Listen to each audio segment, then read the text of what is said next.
ஹalleluya. இந்த நாட்களில் நமக்கு ரதம் முக்கியம் அல்ல, அவருடைய கரம் தான் முக்கியம்.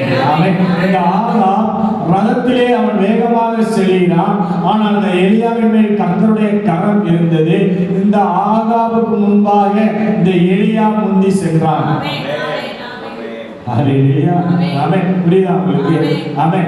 கர்த்தருடைய கரம் இந்த எலியாவின் மேல் இருந்ததினாலே ஆகாபுக்கு முன்பாக இந்த ஆமென் எலியா சென்றான். இந்த நாட்களிலும் என் தேவன் சொல்கிறார், சத்துருக்களுக்கு முன்பாக உனக்கு ஒரு பந்தியை ஆயத்தப்படுத்துவேன்.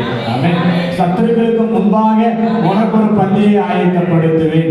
சத்துருக்களுக்கு பின்பாக அல்ல. எல்லாம் சொல்லுங்க, சத்துருக்களுக்கு பின்பாக அல்ல, சத்துருக்களுக்கு முன்பாக என் தேவன் எனக்கு ஒரு பந்தியை ஆயத்தப்படுத்துவார். ஆகாபிற்கு பின்பாக அல்ல எலியா. ஆமென். எலியாவிற்கு பின்பாக ஆகாப். ஹalleluya. கர்த்தருடைய கரம் இந்த நாட்களிலும் கூட நமக்கு முன்பாக அது வேகமாக செல்லக்கூடியதாக இருக்கிறது.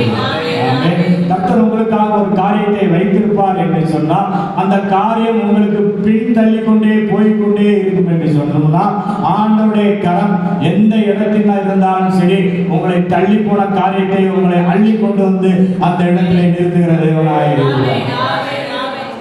புரியுதா? ஆமென்.